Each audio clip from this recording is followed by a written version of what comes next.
अल्हम्दुलिल्लाहि रब्बिल आलमीन अस्सलातु वस्सलामु अला सय्यदिल अन्बियाइ वल मुरसलीन व अला आलिहि व अस्हाबिहि व अहले बैतिहि व इतरतिहि व उलमाइ उम्मतिहि कुल्लुहुम अजमाइन। প্রিয় দর্শক শ্রোতা, যে যেখান থেকে আজকের আলোচনা শুনবেন সকল মুমিন মুসলমানকে সালাম জানাচ্ছি। আসসালামু আলাইকুম রহমতুল্লাহি ওয়া বারাকাতুহু। আমি সর্বপ্রথম মহান আল্লাহ পাক রব্বুল আলামিনের দরবারে শুকর আদায় করছি এবং সাথে সাথে মুহাম্মদ রাসূলুল্লাহ সাল্লাল্লাহু আলাইহি ওয়াসাল্লামের নূরানি কদম শরীফে অসংখ্য দরুদ সালাম জানাচ্ছি। আলহামদুলিল্লাহ, আমাদের সামনে উপস্থিত হয়েছে বর্তমান চলমান নিসফ শাবান মাস।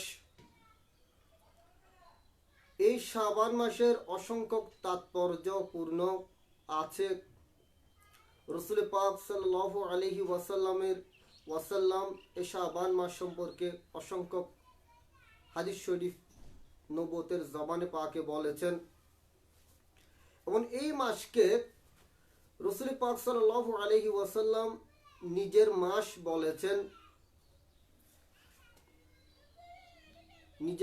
বলেছেন।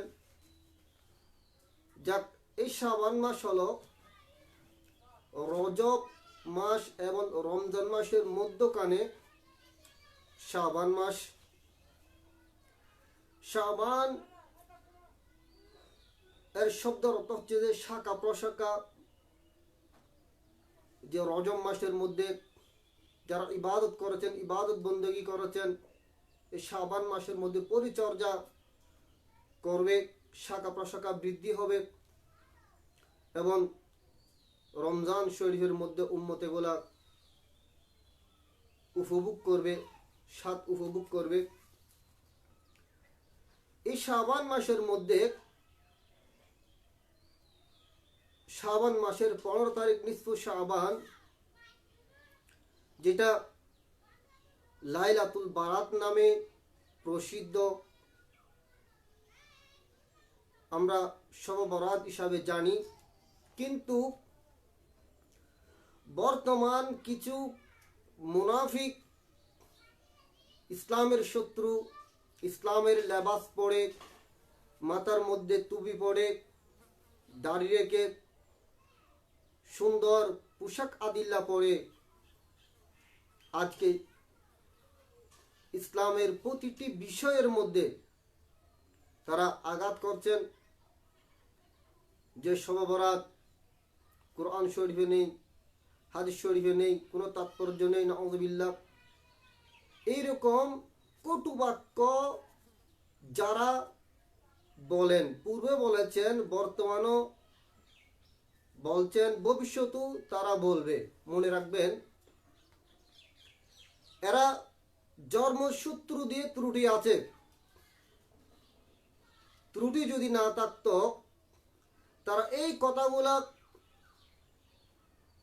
ইসলামের সাথে, ইসলামের শরীয়তের সাথে, রাসূল পাক সাল্লাল্লাহু আলাইহি ওয়াসাল্লামের সাথে তারা কখনো এরকম ব্যবহার করতে পারতো না।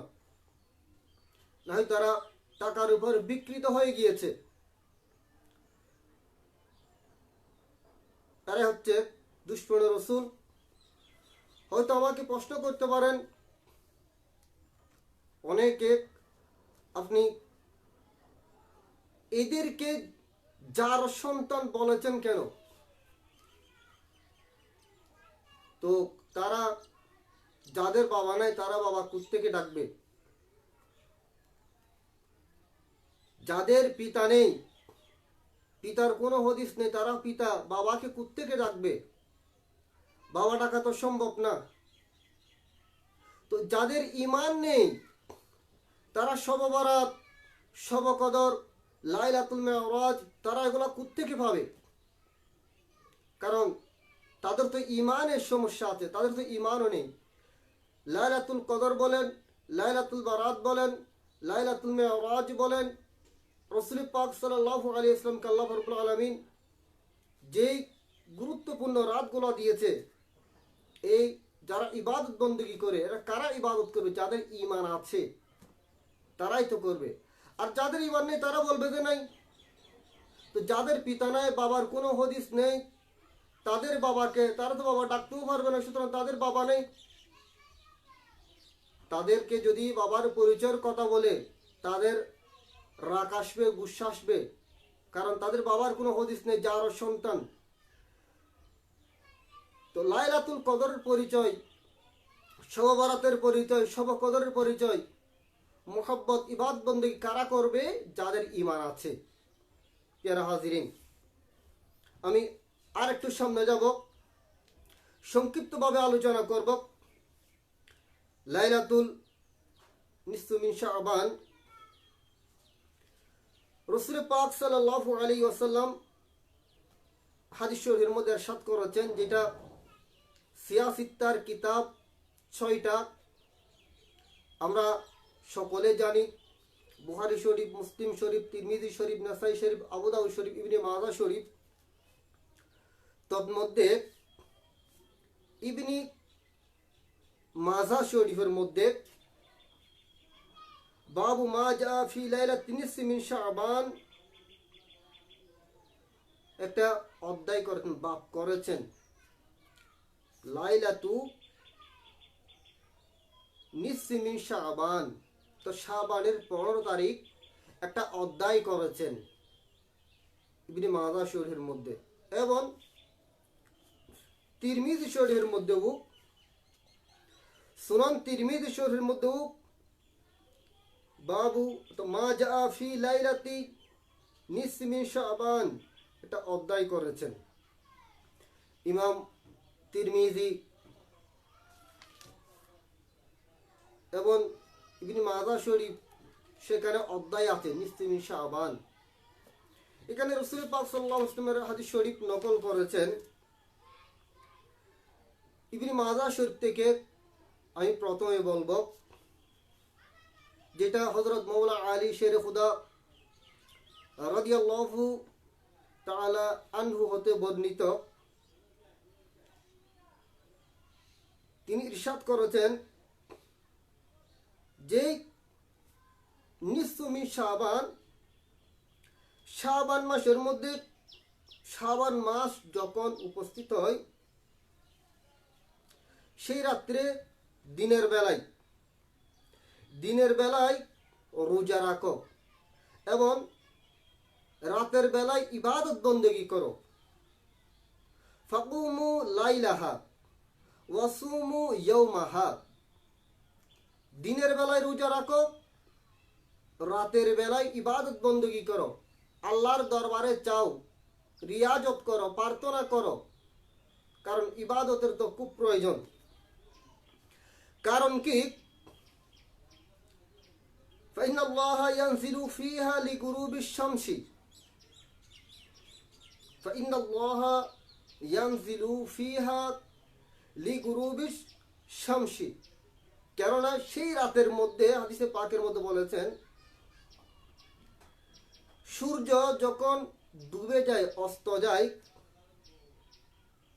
জল্লি এর নূরের তাজাল্লি সূর্য অস্ত যাওয়ার পর পর প্রথম আসমানের মধ্যে অবতীর্ণ হয়, প্রথম আসমানে আসে। তখন আল্লাহ রাব্বুল আলামিন বলেন ফায়াকুলু আলা মিন মুস্তাগফিরিন ফাগফির লাহু। তখন আল্লাহ রাব্বুল আলামিন বলেন, ক্ষমা প্রার্থনাকারী কেউ আছো কি? আজকে আমার কাছে ক্ষমা প্রার্থনাকারী, যিনি আমার কাছে গুনাহ মাফ চাইবেন, এরকম কেউ কি আছো? ফাগফির লাহু, আমি আল্লাহ তাকে ক্ষমা করে দেব। যিনি আমার কাছে আজকে গুনাহ মাফ চাইবে নিসফু শাবানের মধ্যে, আমি আল্লাহ তাকে ক্ষমা করে দেব, গুনাহ মাফ করে দেব। আল্লাহ রাব্বুল আলামিন এইভাবে আরো আহ্বান করেন, আলা মুস্তারজিকুন ফাআরযুকাহু, আমার কাছে কেউ কি রিজিক প্রার্থনা করার আছো? কেউ রিজিক চাইবে আমার কাছে? রিজিক চাইবে আমার কাছে? আল্লাহ রাব্বুল আলামিন বলেন ফাআরযুকাহু, আমি তাকে রিজিক দেব, রিজিক দান করব। কে যদি আমার কাছে রিজিক চাও আজকে, আমি তাকে রিজিক দান করব। আল্লাহ রাব্বুল আলামিন আরো বলেন আলা মুবতালান ফাআফিয়াহু, কেউ কি আছো বিপদে আক্রান্ত? কেউ আছো কি বিপদগ্রস্ত, মুসিবতগ্রস্ত? কেউ আছো কি?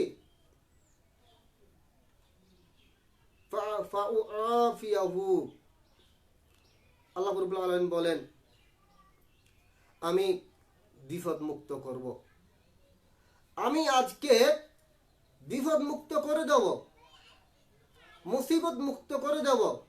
আমার কাছে চাও, আল্লাহর কাছে চাইলে আল্লাহ খুশি, আল্লাহ আমাদেরকে দেবেন। প্যারা হাজিরিন, চিন্তা করুন তো, যারা আল্লাহর কাছে চাইতেও নিষেধ করে তারা কেমন মানুষ, কেমন ইনসান? এরকম এটা হচ্ছে যে আমি এখন যে হাদিস শরীফ সামান্যটুকু তেলাওয়াত করেছি, আরো বিস্তারিত পাবেন। এটা হচ্ছে যে ইবনে মাজাহ শরীফের মধ্যে 99 পৃষ্ঠার মধ্যে আপনারা পাবেন। হয়তোবা পৃষ্ঠা এদিক সেদিক হতে পারে, কিন্তু বাপটা বরাবর থাকবে। আপনারা পাবেন 99 পৃষ্ঠার মধ্যে। এই সুবাদে রাসূল পাক সাল্লাল্লাহু আলাইহি ওয়াসাল্লাম হাদিস শরীফের মধ্যে ইরশাদ করেছেন, যেটা মুসলিম শরীফের মধ্যেও এনেছেন এবং বুখারী শরীফ, মুসলিম শরীফের মধ্যে এনেছেন। রাসূল পাক সাল্লাল্লাহু আলাইহি ওয়াসাল্লাম শাবান মাসের মধ্যে বেশি বেশি রোজা রাখতেন। আকসারা মিনাস সিয়ামা ফি শাবানা, অন্যান্য মাসের মধ্যেও রাখতেন, কিন্তু শাবান মাসের মধ্যে রাসূলুল্লাহ সাল্লাল্লাহু আলাইহি ওয়াসাল্লাম বেশি রোজা রাখতেন। সুতরাং শাবান মাসের মধ্যে বেশি বেশি রোজা রাখা প্রয়োজন, কারণ রাসূল পাক সাল্লাল্লাহু আলাইহি ওয়াসাল্লাম অনেক ফাজাইল বলেছেন, রোজারও অনেক ফাজাইল, আমি কিন্তু সেদিকে যাচ্ছি না। এরপর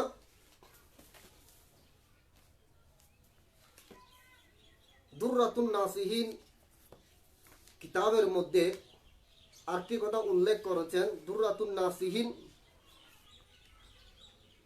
হযরতে দুররাতুন নাসিহিন কিতাবের মধ্যে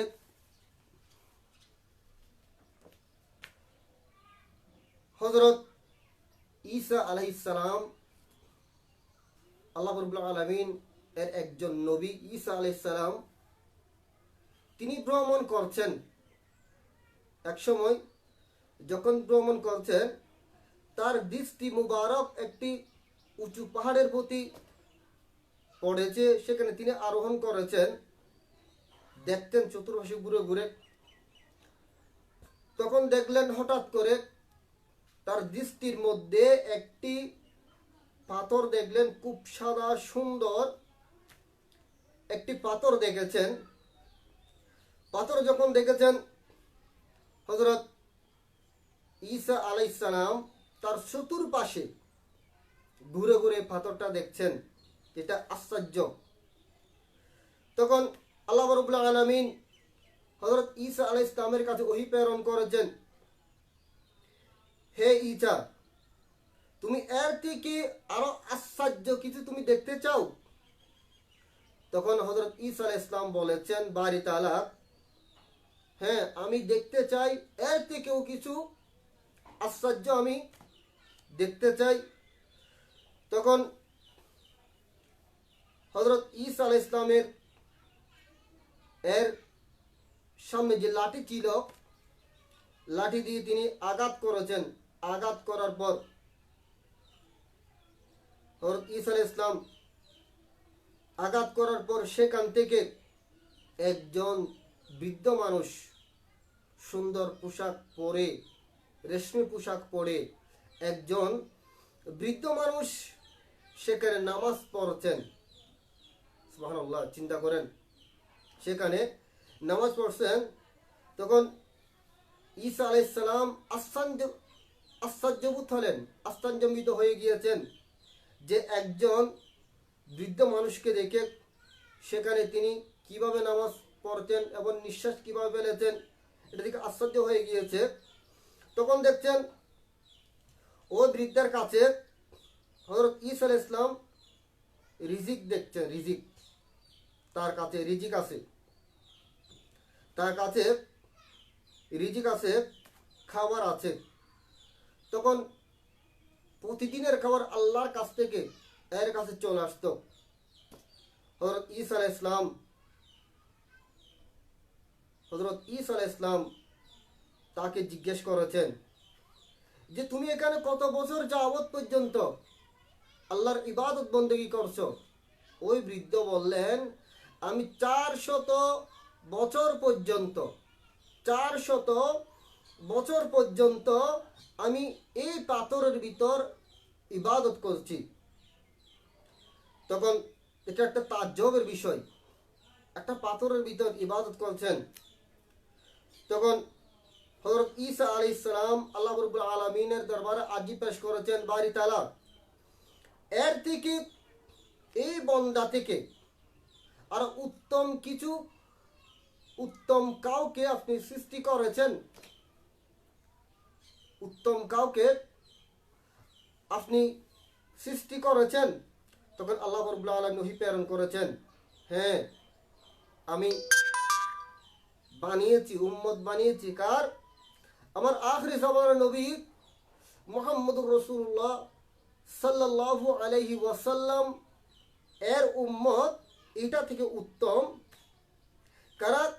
যে ব্যক্তি শাবান মাস পেয়েছে, শাবান মাস পেয়েছে এবং এই রাতের মধ্যেই নামাজ পড়েছেন, ইবাদত বন্দেগী করেছেন, রিয়াজত করেছেন, ওই ব্যক্তি, যে ব্যক্তি শাবান মাসের মধ্যে নামাজ পড়বে, রিয়াজত করেছেন, আল্লাহর ইবাদত বন্দেগী করেছেন, এই ব্যক্তি ওই 400 বছর রিয়াজতকারী থেকে 400 বছর একটা পাথরের ভিতর যিনি নামাজ পড়েছেন তার থেকে উত্তম। সুবহানাল্লাহ। প্রিয় হাজিরিন, এটা আপনারা দুররাতুন নাসিহিন কিতাবের মধ্যে পাবেন। এবার এখান থেকে আমি সামান্যটুকু আলোচনা করতে চাই যে একটা পাথরের ভিতর আমরা অক্সিজেন ব্যতীত বাঁচতে পারি না, কিন্তু একটি পাথরের ভিতর আল্লাহ পাক রব্বুল আলামিন এই বান্দাকে কিভাবে রেখেছেন একটু চিন্তা করেন। আমরা কুল খাই, বরে, আমাদের ভাষায় বরে বলি, কুল। এটা অনেক সময় দেখা যায় বরই বলেন, আম বলেন, ম্যাঙ্গো, অনেক সময় দেখা যায় এটা উপরে সম্পূর্ণ ভালো, একটা ছিদ্রও নেই, কিন্তু এটা যখন মুখের মধ্যে দিয়েছেন, খাচ্ছেন, তখন হঠাৎ করে ওখান থেকে একটা পোকা বের হয়, দেখা যায় আম থেকে পোকা বের হয়। তো আমটা তো সম্পূর্ণ ভালো, আপনি যে কুল খেয়েছেন, খাচ্ছেন, বরে খাচ্ছেন, আপনি খেয়েছেন, এটা তো সম্পূর্ণ ভালো, এর ভিতরে একটি পোকাকে আল্লাহ কিভাবে জীবিত রেখেছেন? তো আল্লাহ যদি এইরকম পোকাকে জীবিত রাখতে পারে, একটা পাথরের ভিতর একটা মানুষকে 400 বছর জীবিত রাখতে পারে, রিজিক দিতে পারে, আর এই আল্লাহ রাব্বুল আলামিন কবরের ভিতর আল্লাহর মুকাররব বান্দাকে রিজিক দিতে পারে না, আল্লাহ জীবিত রাখতে পারে না? তাহলে বুঝে যাচ্ছে এখান থেকে প্রমাণিত সকল আনবী কেরাম জীবিত রওজা পাকের মধ্যে, আল আনবিয়াউ আহয়াউন ফি কুবুরিহিম, এবং আল আউলিয়াউ আহয়াউন সকল আউলিয়া কিরাম জীবিত, শুধু তাই না কবরের পাশ দিয়ে যাওয়ার সময় সালাম দিতে হয়, আসসালামু আলাইকুম ইয়া আহলাল কুবুর। তো এরা যদি জীবিত যদি না হতো কাকে সালাম দিতেন? যাক, আমি কিন্তু সেদিকে যাচ্ছি না। এবার আসবো শাবান মাস, নিসফু শাবান। এই শাবান মাস অসংখ্য তাৎপর্য, এবং এই দিন রসুল পাক সাল্লাল্লাহু আলাইহি ওয়াসাল্লাম জান্নাতুল বাকির মধ্যে জিয়ারত করেছেন। এই মাস, এই রাত্রের মধ্যে, তাহলে বুঝে যাচ্ছে জিয়ারত করা, কবর জিয়ারত করা এটাও সুন্নত রসুল। যাদের মা বাবা দুনিয়া থেকে বিদায় নিয়েছে, কবরের মধ্যে চলে গিয়েছে, অথবা আপনারা বিভিন্ন জায়গার মধ্যে থাকেন, বাড়ির মধ্যে সময় দিতে পারেন না, অন্তপক্ষে বছরে একবার আসলেও বাড়িতে মা বাবার কবর জিয়ারত করবেন। ওখান থেকে তো করবেনও, বাড়িতে আসলে সরাসরি মা বাবার কবরে গিয়ে জিয়ারত করবেন। জিয়ারত করা সুন্নতে রসুল। এরপর আসুন, যারা বলবে লাইলাতুল বারাত হাদিস শরীফের মধ্যে নেই, আমি তাদের উদ্দেশ্য দিয়ে একটি কথা বলতে চাই। প্রথমটা হচ্ছে যে কি, যাদের বাবা নেই, যারা যার সন্তান, তাদেরকে যদি বাবার পরিচয় জিজ্ঞেস করা হয়, তারা কি খুশি হবে নাকি পেরেশান হবে?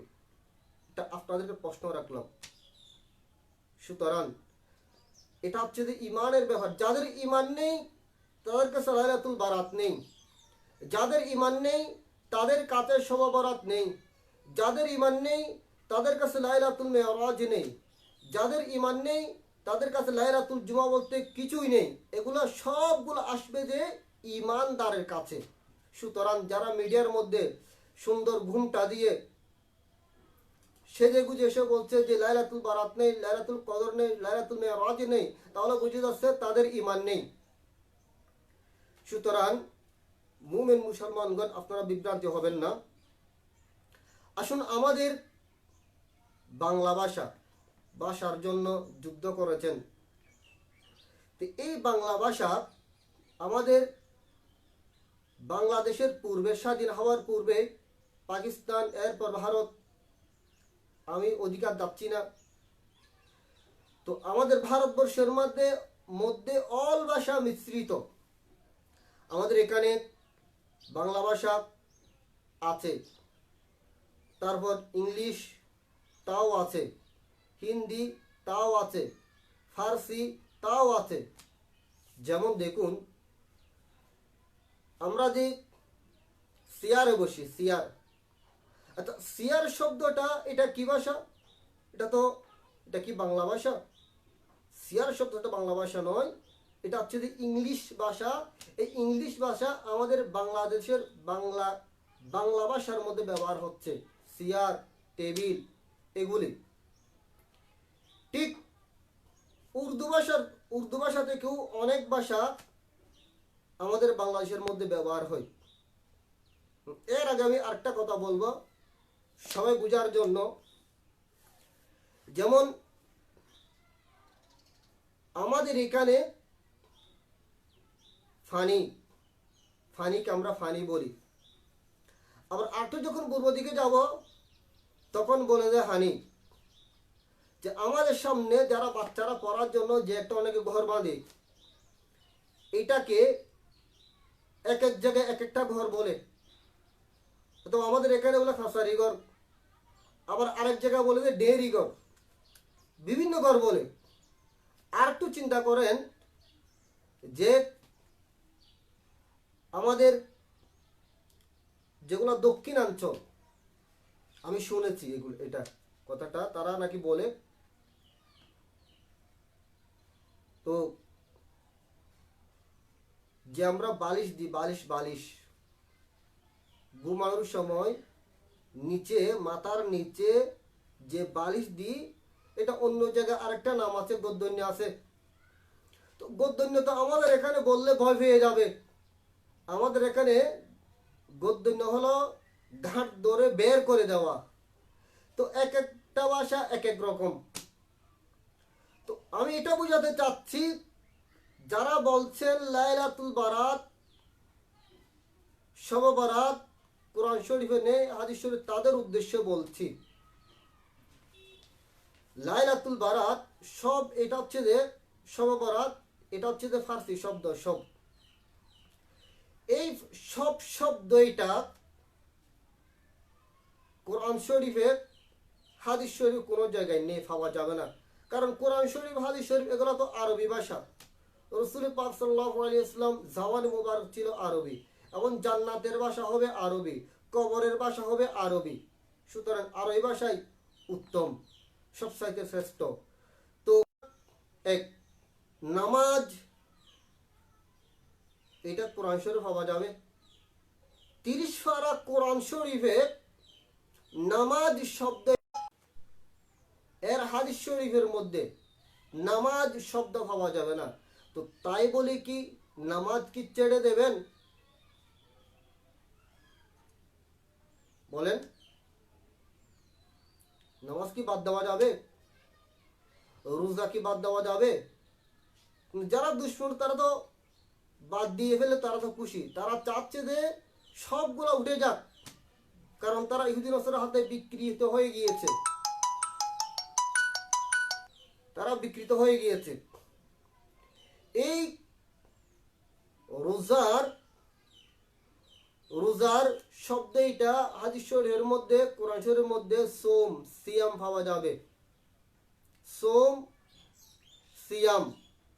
এবং নামাজ এটা পাওয়া যাবে সলাত, আকিমুস সলাত, সলাত পাওয়া যাবে। যে তাহলে বুঝতে হবে সলাত শব্দ নামাজ, সোম শব্দ এটা হচ্ছে যে রোজা, আমাদের দেশের মধ্যে রোজা ব্যবহার হয় এবং নামাজ ব্যবহার হয়। ঠিক সেম লাইলাতুল বারাত নিসফু শাবান, এটা হাদিস শরীফের মধ্যে নিসফু শাবান হিসাবে আছে। কিন্তু হ্যাঁ, যাদের চক্ষু অন্ধ, আপনি যদি ফেসাকে যদি জিজ্ঞেস করেন সূর্য কিরকম, ফেসা কি বলতে পারবে? কখনো বলতে পারবে না সূর্য কিরকম। ফেসা বলবে ফেসার মতো, সূর্য কালো অন্ধকার। তো যারা বাতিল তারা হচ্ছে তো ফেসার মতো। এটা তিরমিজি শরীফের মধ্যে মা জা ফি লাইলাতি নিসফি মিন শাবান, তিরমিজি শরীফের মধ্যে 156 পৃষ্ঠায়, মনে রাখবেন আপনারা, 156 পৃষ্ঠার মধ্যে তিরমিজি শরীফের মধ্যে নিসফু শাবান, এখানে টিকার মধ্যে লিখে দিয়েছেন লাইলাতুল বারাত। আপনারা দেখবেন লাইলাতুল বারাত লেখা আছে, প্যারা হাজিরিন। তাহলে আমরা বুঝেছি লাইলাতুল বারাত গুরুত্বপূর্ণ রাত, ইবাদতের রাত। এবং এই রাতের মধ্যে ইমাম গাজ্জালি রহমতুল্লাহ আলাইহি প্রথম খণ্ড আহইয়াউল উলুম কিতাবের মধ্যে এনেছেন, এই রাতের মধ্যে লাইলাতুল বারাত রাতের মধ্যে নিসফু শাবানের মধ্যে যে ব্যক্তি যে বন্দা বন্দিনী 100 রাকাত নামাজ আদায় করবে, নামাজ পড়বে, প্রতি রাকাতে অর্থাৎ দু রাকাত করে 100 রাকাত, প্রতি রাকাতে সূরা ফাতিহার পর 11 বার সূরা ইখলাস শরীফ, এইভাবে 100 রাকাত পড়বেন। এটা আরেকটা নিয়ম হচ্ছে 10 রাকাতের মধ্যেও পড়া যায়। 10 রাকাতের মধ্যে আপনারা যদি পড়েন তাহলে দু রাকাত করে 10 রাকাত, প্রতি রাকাতে সূরা ফাতিহার পর সূরা ইখলাস অর্থাৎ কুল হুয়াল্লাহ শরীফ 100 বার পড়তে হবে। এরকম 10 রাকাতের মধ্যে পড়া যায় এবং 100 রাকাতের মধ্যে পড়া যায় এইভাবে। তো ইমাম গাজ্জালি রহমতুল্লাহ আলাইহি আহইয়াউল উলুম কিতাবের মধ্যে এনেছেন, আপনারা দেখবেন প্রথম খণ্ডের মধ্যে যে বন্দা বন্দিনী এই নামাজ পড়বে, আল্লাহ রাব্বুল আলামিন তার 70টি হাজত আল্লাহ পূর্ণ করে দেবেন। সবচেয়ে ছোট হাজত হচ্ছে আল্লাহ রাব্বুল আলামিন তার সমস্ত গুনাহ মাফ করে দেবেন। আরো 69টি থাকবে, এগুলা আল্লাহ দান করবে। তো এগুলার কি রকম নিয়ামত যারা আল্লাহ দান করবেন আপনারা চিন্তা করবেন। প্যারা হাজিরিন, তাহলে আমরা সংক্ষিপ্তভাবে লাইলাতুল বারাত সম্পর্কে জেনেছি এবং এই লাইলাতুল বারাতের মধ্যে আল্লাহ রাব্বুল আলামিন বান্দাকে ক্ষমা করে দেবেন। কিরকম ক্ষমা করবেন, যেটা ইবনে তিরমিজি শরীফের মধ্যে এনেছেন হাদিস শরীফ। ফায়াগফিরু, আল্লাহ রাব্বুল ক্ষমা করবেন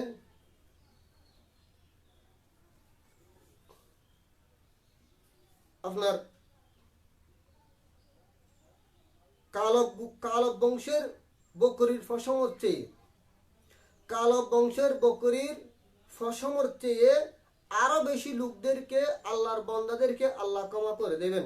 শারি গরাবিল কলবি, আরো বেশি আল্লাহ ক্ষমা করে দেবেন। তাহলে বুঝেছে এটা একটা নিয়ামত, আল্লাহর কাছে চাওয়ার একটা নিয়ামত। আল্লাহর কাছে যত চাইবেন এত আল্লাহ দেবেন। তো আল্লাহর কাছে চাইতে অসুবিধা কি? প্যারা হাজিরিন, আল্লাহ রাব্বুল আলামিন আমাদের সবাইকে লাইলাতুল বারাতের মধ্যে ইবাদত করার তৌফিক দান করুক, রোজা রাখার তৌফিক দান করুক, বেশি বেশি দরুদ শরীফ পড়ার তৌফিক দান করুক। যারা ইবাদত বন্দেগী করবেন আল্লাহ রাব্বুল আলামিন সবার ইবাদত আল্লাহ কবুল করুক। ওয়া আখিরু দাওয়ানা আনিল হামদুলিল্লাহি রাব্বিল আলামিন। আসসালামু আলাইকুম ওয়া রাহমাতুল্লাহি ওয়া বারাকাতুহু।